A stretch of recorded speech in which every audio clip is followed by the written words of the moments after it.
Olá pessoal, canal Tudo sobre Japão para mais um conteúdo exclusivo. E hoje nós vamos trazer para vocês um vídeo que foi muito pedido, que é justamente as situações em que o visto japonês é negado. Aqui a gente vai falar de dois tipos de visto principalmente: o visto de trabalho, que é um visto bastante comum hoje dos brasileiros, principalmente os descendentes, e o visto de turismo, até para dar algumas dicas para vocês com relação a como você aumenta as suas chances de ter o seu visto aprovado, ok? Então, quer ficar por dentro de que você precisa saber para não ter o seu visto negado ou para você não perder o seu tempo tentando um visto que você não vai conseguir? Fique até o final do nosso vídeo. Para quem não conhece o nosso canal, o canal Tudo sobre Japão fala de notícias, fala de vistos, fala de muito mais outros assuntos. E se você gosta de acompanhar esses assuntos, não deixe de se inscrever no canal e ativar o sininho, sabe por quê? Porque a gente posta vídeo todos os dias. Então quer ficar por dentro também de tudo o que acontece, das novidades do Japão, as últimas notícias, não se esqueça de se inscrever no canal e ativar o sininho para receber as notificações. Já falei demais, então bora pro conteúdo principal. E aí, vamos começar a falar aqui do visto de turismo, tá? Esse é um visto que é o visto de fato que até pouco tempo atrás, né, antes da epidemia, era o mais solicitado, né, em termos de volume absoluto, e também, digamos que era um visto que tinha mais idas e vindas, né, por algumas características que existem dentro do processo de solicitação de visto. Para que vocês tenham uma ideia, na verdade, a taxa de aprovação do visto de turismo ela é muito alta. Até porque o consulado, ele geralmente não aceita solicitações. Então, quando você entrar no guichê, geralmente o visto de turismo, você ou pede por conta ou pede ajuda de alguém, né, algum despachante, alguma coisa assim. Nos dois casos, seja direto no guichê ou seja através de um despachante, você já vai ser indagado, eles vão fazer as perguntas para vocês e se vocês não atenderem os pré-requisitos, eles nem vão submeter o processo. Então a taxa de aprovação de visto de turismo é mais de 95%. Só que os vistos que seriam negados, na verdade, eles nem são submetidos, ok? Eu vou focar aqui na parte principal com relação à experiência do visto de turismo. Okay? A primeira parte, então, do visto de turismo, para depois a gente falar do visto de trabalho, é com relação à questão de renda. Okay? Renda para que você possa justificar que você tem fontes de recursos e você tem como se bancar no Japão no período que você vai ficar. Se você não conseguir, se você não tiver uma fonte de recursos, você vai precisar de um fiador, que pode ser o seu pai, a sua mãe, né? Alguém que de fato assuma a bronca. Então, se você não tiver um emprego, se você não tiver uma fonte de renda, ou se você você não declarar imposto de renda, por exemplo, que é um documento solicitado, se você for informal e não tiver como demonstrar aquilo que você ganha, então você vai precisar de alguém para compor renda para poder te ajudar e te bancar literalmente no Japão. Esse é um dos principais motivos que fazem vistos irem e virem do consulado, justamente a falta de renda, renda insuficiente, ok? E a maior parte dos casos em que, inclusive, por exemplo, você chega no guichê e você declara uma renda de R$2.000, por exemplo, sem nenhuma reserva financeira, você não vai nem vai dar entrada no visto, porque essa informação ela é verificada antes da solicitação, entendeu? Então no guichê eles vão ver que você não tem renda suficiente e vão pedir para você pedir e compor mais renda. É assim que funciona, ok? Até que seja suficiente, ok? Então esse é um visto que de fato está muito amarrado com renda, ok? E também está muito amarrado com o objetivo que você vai fazer. Então se é o caso é turismo, você precisa justamente justificar, né, que tem um cronograma de turismo e tudo mais, mostrando que de fato você vai fazer turismo e não outra coisa, que você não está indo lá para ir como turista, para tirar a elegibilidade, para poder tirar um visto de trabalho, entende? Isso é uma das coisas muito importantes. Os outros vistos, estudante, por exemplo, esses vistos geralmente são conduzidos em parceria com as escolas, né? Então isso geralmente não tem problema. Um dos vistos que tem problema, às vezes acontece, são vistos de visita parente. Uma das coisas que eles pegam bastante no pé é se você tem raízes no país. O que é isso? Se você cursa uma universidade, se você está na escola, se você tem um trabalho, se você de fato tem alguma raiz, algo que te prenda no Brasil. Por quê? Porque se você não tiver, imagina, você vai para o Japão, vai perceber que lá é muito melhor do que no Brasil, ou que a sua situação no Japão seria muito melhor do que no Brasil, você vai ficar ilegal lá. Então eles não querem que você vá para ficar ilegal. Por esse motivo, esse visto, ele também é avaliado com criteriosidade de renda para os dias que você vai ficar lá, né, e com relação aos vínculos que você tem no Brasil, ok? Então esse é o visto de turista, visto de visita a parentes, aí, justamente em situações que vocês precisam saber. Agora a gente vai entrar no famoso visto de trabalho, né? O visto que muita gente, digamos assim, tem muito receio, né? E existem muitos pontos que vocês precisam ficar atentos. Caso contrário, não percam o seu tempo e nem o tempo das pessoas que estão querendo te ajudar, ok? Então vamos lá. A parte de documentação em si não é um problema. Levantar os documentos, o passaporte, certidões de casamento, essas coisas geralmente não é muito um problema. O problema é quando começa a questão, por exemplo, de comprovar a ascendência japonesa. Ou seja, você é Nisei? Você é filho de japonês? Você é neto de japonês? Você é bisneto de japonês? Como que você prova isso? Como você tem que provar através de todos os registros. Então, se você é neto, quem é sua mãe, como que você está registrado, né? A sua mãe é filha de quem, né? No Brasil, por exemplo, como que está registrado o nome do pai, o nome da mãe, como é que está registrado no Kosekitohon, que é o documento japonês da árvore genealógica da família. E se tiver um problema de grafia, os nomes diferentes, por exemplo, eles não vão aceitar. A menos que você tenha uma boa explicação porque o seu nome mudou de X para Y, por exemplo, ou o seu sobrenome foi alterado subitamente e tudo mais, dificilmente você vai conseguir comprovar parentesco. Até porque os nomes em japonês é nome e sobrenome. Nome e sobrenome. Nome e sobrenome, eles seguem uma regra específica. Quando eu falo nome e sobrenome, não é 4, 5, 6 nomes. É um nome e um sobrenome, ok? Então esse é um dos pontos que dá muita confusão. Muita gente que quer ir para o Japão nem sabe se pode realmente ou se deve tirar um determinado tipo de visto. Então, entenda e aprenda qual é a sua ascendência antes de embarcar, ok? Outras coisas que são muito confusas e que o pessoal realmente, às vezes, acaba se estabanando. Para comprovação de união, casamento, somente certidão de casamento. Tem muita gente que insiste com união estável, com declarações e tudo mais. Isso não serve, ok? Existem exceções, mas a maior 99% dos casos não serve, ok? Não insistam, não adianta. Se você só mora com a pessoa, por exemplo, tem uma declaração de próprio punho, que você mora 13 anos com essa pessoa, você não pode. Não importa, ok? Situações que você, por exemplo, tem filhos e você justifica, você consegue comprovar, né, que você mora, que você viveu 10 anos com essa pessoa e você continua com ela, são situações raras, mas que acontecem. Aí você consegue, digamos, justificativa. Caso contrário, depois da certidão de casamento, você tem que aguardar pelo menos 1 ano.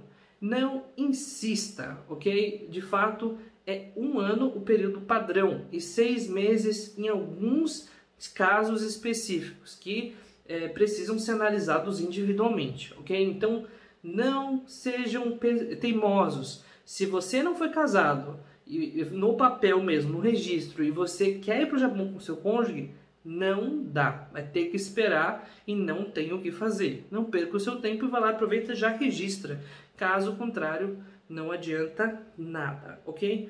Uma das outras coisas que dá muito problema é a questão de adoção, né? Principalmente quando a adoção é reconhecida muito tarde, ou a adoção, por exemplo, foi feita a adoção com o filho adotado, ele tem uma idade mais avançada. Tudo isso é analisado de forma extremamente criteriosa. E em alguns casos, sim, eles são negados, ok? Sempre que, digamos assim, uma coisa que vocês precisam saber é, para toda história existe uma verdade. e essa verdade ela é contada através das declarações. Se você não contar uma história convincente que justifique, que explique por que uma pessoa foi adotada com 15 anos, por exemplo, né? Porque tem gente que acredita que essas adoções são adoções de fachada, que os casamentos que não são feitos no papel são casamentos arranjados, ou que muitos casamentos que no Japão são feitos com brasileiros são arranjados. Então essas teorias, infelizmente, elas existem, porque tem gente que faz isso. É por isso que o consulado tem que prestar muita atenção nesses detalhes para não cometer erros, né? Para não ser injusto na aprovação de vistos de pessoas que precisam efetivamente. Outras coisas que são importantes falhas de registro no Brasil, troca de nome, por exemplo, ou um registro, por exemplo, já até vi um caso que demorou 1 ano para ser registrado. Em que situação isso acontece, gente? Assim, nem na década de 70 anos atrás isso acontecia, você demorar 1 mês para ser registrado, né? No Japão, só para vocês terem uma ideia, o registro, às vezes, né, no começo de abril, né, ele acabava, vamos supor, você nasceu no dia 30, eles iam lá e colocavam o 1º de abril. Então tem muita gente que nasceu no dia 1º de abril, né? Curiosamente é o dia da mentira. A verdade é que muita gente que nasceu no dia 1º de abril no Japão não nasceu no dia 1º de abril, nasceu antes dessa data, ok? Então tem que ter registro consistente, data de nascimento, data de chegada no Brasil, data de saída no Brasil, tudo tem que fazer sentido. E se não bater, vocês vão ter problemas, basicamente. Tá? Uma das outras coisas que eu vejo direto, pessoal, basicamente subestimando essas questões e acaba sempre tendo visto negado, que é antecedentes criminais e desvios de conduta no Brasil e no Japão. Pessoal, se você tiver qualquer condenação, antecedente criminal no Brasil e no Japão, você não vai poder ir para o Japão. Não adianta, não seja teimoso e não perca o seu tempo, nem o tempo das pessoas, procurando pessoas para poder ajudar, porque isso é caso praticamente de banimento. Se você foi condenado, foi preso por um crime no Japão, por exemplo, e teoricamente cumpriu a pena, coisa do tipo, você não poderá mais voltar para o Japão. Não existe a menor chance disso acontecer, ok? Tem outros casos mais leves que eu digo que são desvios de conduta, que é acusação de roubo de carro, pequenos furtos. Teve um caso que eu já vi, que era um caso de que um rapaz ele tinha causado um acidente grave com feridos no Japão e fugiu da cena do crime. Esse cara, assim, além de ter sido deportado posteriormente, ele nunca mais vai poder voltar para o Japão. Então, assim, gente, o Japão é um país muito sério e que, de fato, segue à risca essas questões de conduta. Se você tiver qualquer desvio de conduta, o seu visto vai ser negado. Eles vão fazer isso com o maior prazer, inclusive, ok? Então, toma muito cuidado com relação a isso. Se você foi condenado por um crime que você não cometeu, você tem o direito de justificar e se defender, ok? Mas essa justificativa, olha, é conversa para boi dormir, tá? 99% dos casos não vale nem a pena entrar. Agora, se é um crime de colarinho branco, uma situação muito específica, você tem um baita de um advogado para te defender e tudo mais, talvez você consiga explicar alguma coisa. Caso contrário, nem perca o seu tempo, porque o Japão vai ignorar praticamente esses casos, ok? Outras coisas que são importantes que pouca gente conhece: desvios de conduta no Japão. Pois é, vocês sabiam que a parte, por exemplo, quando você, vamos supor, o homem no casal, ele é brasileiro, sem descendência, e a esposa, ela é descendente, Sansei, por exemplo. O brasileiro não pode morar sozinho no Japão. Se a brasileira retornar pro Brasil, se a japonesa, a parte japonesa retornar para o Brasil, tem que retornar a brasileira também. O brasileiro não pode morar em outra cidade, o brasileiro não pode se distanciar da família, dos filhos, porque isso caracteriza divórcio, ok? Por mais que os papéis não digam isso caracteriza divórcio. E eles sabem, por conta do seu endereço fiscal, do seu endereço residencial no Japão, tem que estar sempre atualizado. Se você mora numa província de Aichi e você tem o seu cônjuge que mora em Tóquio, por porque você mora em outra província. Vocês estão cada um seguindo o seu caminho, porque por 2 anos vocês conseguem ficar distantes. E não tem muita justificativa que possa de fato explicar isso, sabe? Ah, eu fiz um curso de inglês em Tóquio, mas não tem Haiti? Ah, mas eu fiz um curso de Nihongo, mas não tem Haiti? Então essas justificativas não são muito bem-vindas, inclusive. A chance de você ter o seu visto, por exemplo, vai sair um caminho independente, você continua, digamos assim, casado no papel. Se você for tentar renovar o seu visto, por exemplo, estiver chegando para renovar, você não vai conseguir renovar. Cadê a parte descendente para te ajudar, para dizer que está casado, que está tudo certo? Como é que você vai explicar, ainda que você esteja com a pessoa, que você ficou 2 anos e meio distante dessa pessoa? Você seguiu a sua vida e a esposa seguiu a outra. Isso é muito incomum no Japão. Tem injustiça? Tem injustiça. Mas assim, o brasileiro que permanecer no Japão, sabe aquela coisa de, ah, mas eu tenho reenter, deixa eu voltar lá pro Japão sozinho, sem minha esposa e tudo mais, porque a gente divorciou e tá tudo certo. Você nunca mais vai poder voltar pro Japão se você fizer isso. Porque você não pode simplesmente usufruir de um benefício de visto, sendo que você só deveria estar no Japão por conta da parte descendente, entendeu? Então você não tem direito de estar lá. Então isso é muito mal visto pelo Japão. Isso é motivo de negar o visto. Então se você passou por uma situação parecida como essa, não alimente expectativas que o seu visto vai ser negado, ok? Outras coisas também que, como eu já falei, casamento arranjado, nem pense nisso aí. Não cometa crimes de imigração. Vou contar um outro caso. Dentro do exemplo que eu citei, se você, por exemplo, estiver no Brasil com a sua esposa, que ela é descendente, você embarcar e a sua esposa voltar para o Brasil, por exemplo, já era, você tem que voltar também. Não tem essa história do brasileiro fica lá, a esposa fica aqui cuidando dos filhos, entendeu? Isso não existe, não existe. Nem tente, não perca o seu tempo. Ninguém vai pegar esse caso porque de fato não tem consistência, entendeu? E outra coisa, por mais que seja possível, por exemplo, a parte brasileira sustentar a parte japonesa no Japão, se a esposa ficar desempregada, vamos supor, por 3 anos e você ficar sozinho, empregado, cuidando dos filhos, tem alguma coisa estranha, né? De fato, tem que ser averiguado também, ok? E atualmente o Japão somente permite que as pessoas tenham visto aprovado se você conseguir justificar, digamos assim, vamos pegar um exemplo, você tem um visto de trabalho de 3 anos e você não se registra em nenhuma atividade profissional em 3 anos. Sabe o que vai acontecer? Vocês vão ser deportados, porque por falta de coerência do visto. Se era um visto para você ficar simplesmente dependendo de alguém, você não poderia ter ido com visto de trabalho, entende? Então são coisas que são muito sérias e o consulado nega mesmo e causa, de fato, grandes problemas aí para as famílias que querem um dia voltar para o Japão. Outra coisa que é problemática, processos em andamento. Se você tem um processo em andamento, se você teve um processo que você perdeu no Japão, principalmente foi aberto por um japonês ou coisa do tipo, você provavelmente vai ter o seu visto negado também. Por quê? Porque isso tem a ver com desvio de conduta. Todos os casos são analisados, você pode criar uma declaração explicando o que aconteceu, mas via de regra você não será autorizado a desembarcar no Japão depois desse incidente, ok? E um dos casos mais comuns, por incrível que pareça, é a falta do pagamento de impostos. O brasileiro esquece, o brasileiro omite.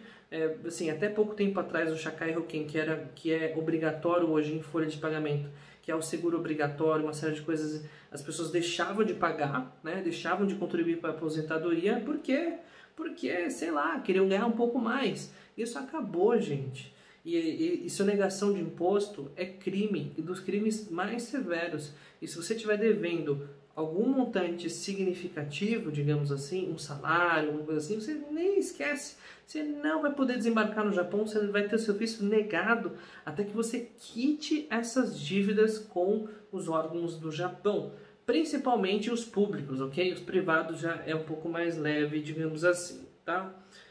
E uma coisa que é importante vocês saberem, se vocês tiverem um visto negado, adivinha, o consulado ele não vai abrir um motivo. Ele não vai abrir um motivo, ele simplesmente vai negar, vai te entregar o processo, ele vai entregar o processo para a agência que está trabalhando com vocês, ou para você mesmo, e falar, olha, seu visto foi negado, infelizmente. E muita gente pergunta, mas por quê? E muita gente, e muitas pessoas do consulado, atendimento mais, eles respondem de uma forma muito simples. Você sabe o porquê. Então, no final das contas, quem tem problema sabe que tem problema. Ok? O que você precisa fazer se você tiver um problema é perguntar se esse problema é passível de recusa de visto ou não. Se for, não adianta. Mude os seus planos, porque infelizmente no Japão não dá mais, ok? Então esse foi o vídeo informativo para vocês. Se vocês gostam desse tipo de conteúdo também de imigração, deixa o likezão aqui embaixo. Era um conteúdo de fato exclusivo que não vi em nenhum canal no YouTube, então está aqui para vocês aprenderem um pouco mais sobre como é que essas situações de recusa de visto acontecem. Não deixe de se inscrever no canal, ativar o sininho e continue nos acompanhando porque a gente posta vídeo todos os dias. Até o vídeo de amanhã.